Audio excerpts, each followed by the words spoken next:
बिस्मिल्लाहिर्रहमानिर्रहीम। अस्सलाम वालेकुम नाज़रीन, मैं हूं आपका मेज़बान अवैस समीर मुगल और आप देख रहे हैं मेरा जो ऑफिशियल यूट्यूब चैनल मज़लूम पाकिस्तान।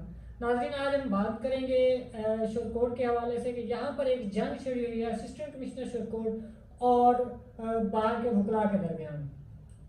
बार और असिस्टेंट कमिश्नर की जो जंग है वो कुछ शिद्दत इख्तियार कर गई है कि वकला जो है वो असिस्टेंट कमिश्नर शुरकोट के ऑफिस में भी गए हैं। वहाँ पर बात जो है वो तू तकरार से लेकर जो है वो ज़राए के मुताबिक हाथापाई तक भी पहुँच चुकी है। लेकिन जो है वो दोनों तरफ से बयानबाजी जो है वो जारी है। असिस्टेंट कमिश्नर शुरकोट का ये कहना है कि जो वकला हैं वो शुरकोट कैंट पे एक रमज़ान ट्रेडर्स नामी खाद डीलर है, वो जो है वो वकला के साथ मिलकर साजबाज होकर मुख्तलिफ जो है वो खाद जो है वो बेचता है और ज़्यादा खाद जो है वो वकला को दे देता है।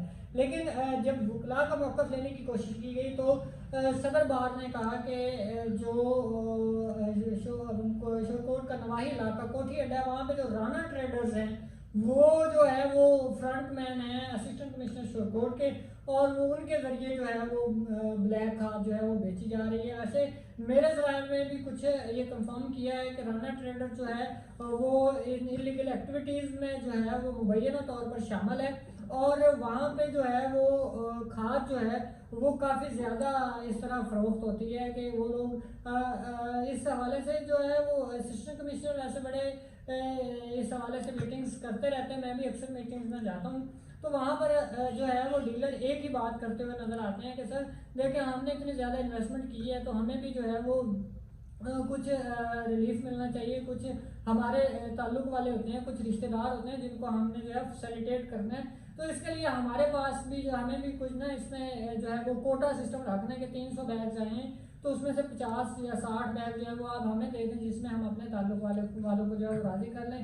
फिर अदारे भी जो हैं वो थोड़ी सी रिलैक्सेशन दे देते हैं, चलें कोई मसला नहीं है कि लेकिन ये जो लोग हैं ये ऐसा नहीं करते कि ये अपने ताल्लुक वालों को देते हैं या फिर जो है वो अपने किसी बड़े कस्टमर को दे देते हैं। ऐसा मुमकिन नहीं है। ये क्या करते हैं, ये ऐसा करते हैं कि वो खाद रख लेते हैं और वहाँ से उठवा के मुख्तलिफ पॉइंट इन्होंने बनाए हुए होते हैं, वहाँ पे रख लेते हैं। वहाँ पर ये जो है वो अपने लोगों के जरिए जो है वो ब्लैक में खाद जो है वो फरोख्त करवाते हैं। मेरा टॉपिक तो वैसे असिस्टेंट कमिश्नर और वकला की लड़ाई है, लेकिन ये उस वक्त तक डिस्कस नहीं किया जा सकता जब तक इनके मुहर्रकात ना ढूंढे जाएं कि लड़ाई क्यों हुई है। एक बार तो पहले भी मसला बना असिस्टेंट कमिश्नर साहब का कि वो एक वकील थे, उनका इन्होंने चैम्बर गिरा दिया, तो उसके ऊपर जो है वो मामला जो है वो काफ़ी हाइप क्रिएट कर गया। तो फिर डीसीओ झंग जो है वो सुप्रीम कोर्ट आए और उन्होंने आकर जो है वो यहाँ पर जो है वो मामला फहमी जी में अपना किरदार अदा किया।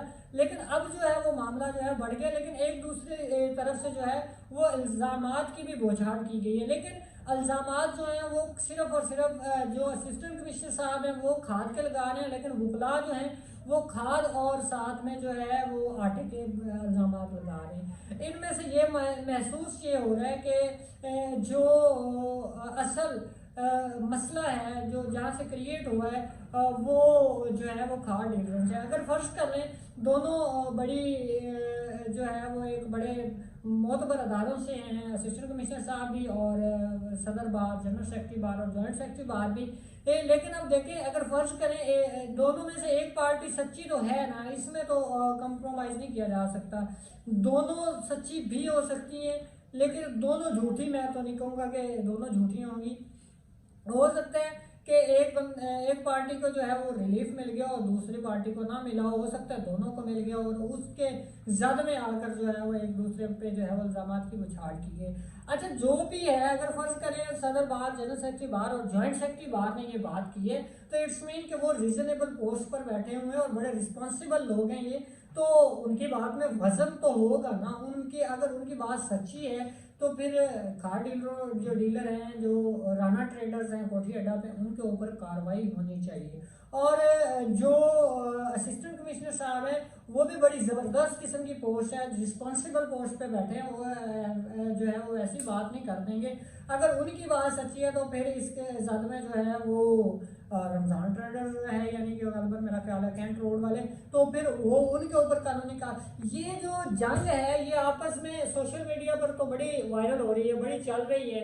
अब तो नेशनल मीडिया पे भी उसकी भी जीनत बनी हुई है। लेकिन बात इस समझ की है कि जो भी झूठा है उसको सजा क्यों नहीं मिल रही, जो गलत है उसको सजा क्यों नहीं मिल रही। असल महरकत ये डीलर्स हैं, जो भी डीलर है कम से कम उनको जो है वो कटहरे में लाया जा सके, और उनसे जो आला तहकीकाती अदारे हैं उनको चाहिए कि वो इसके ऊपर जो है वो एक कमीशन बनकर तहकीक करे, और वो कमीशन जो है बाद में जजा और सज़ा भी जो है इनको दे, जिससे जो है वो आने वाले जो दिन है उनमें इन पे जो है वो कंट्रोल किया जा सके। दो ही बहरान पाकिस्तान में आजकल जो है वो ज़्यादातर बने हुए हैं। एक बहरान आटे का है, दूसरा बहरान जो है वो खाद का है। किसान जो है वो जलील हो रहे हैं, लेकिन ये लोग जो है, ये जो डीलर्स हैं, ये अपनी मनमानियाँ करते हैं। इस हवाले से जो है वो जो भी हमारी मकामी इंतज़ामिया है इसको को बेहतरीन लाएमल बनाना चाहिए, और ताकि जो आवाम तक रिलीफ है, जो किसानों को रिलीफ देना है, वो उन तक पहुंच सके। इस हवाले से आप मेरी कुछ बातों से जो है वो मैं हमेशा की तरह कहता हूं कि इत्तेफाक करेंगे, लेकिन कुछ जो है मेरी बातों से मुत्तफिक नहीं होंगे। तो अपनी राय का जो है वो मुझे इजहार कीजिएगा कमेंट सेक्शन में, ताकि आपकी जो राय है वो मेरे तक पहुंच सके और मैं उसको देख सकूं और अगली वीडियो में उसको डिस्कस भी कर सकूं। इसी के साथ जो है वो मेरा चैनल जो है वो मजलूम पाकिस्तान, इसको सब्सक्राइब भी करें, लाइक भी करें और शेयर भी करें, ताकि ज़्यादा से ज़्यादा लोग जो हमारे साथ जुड़ सकें। इसी के साथ अपने मेज़बान अवैस मुगल को दीजिए इजाज़त। अल्लाह।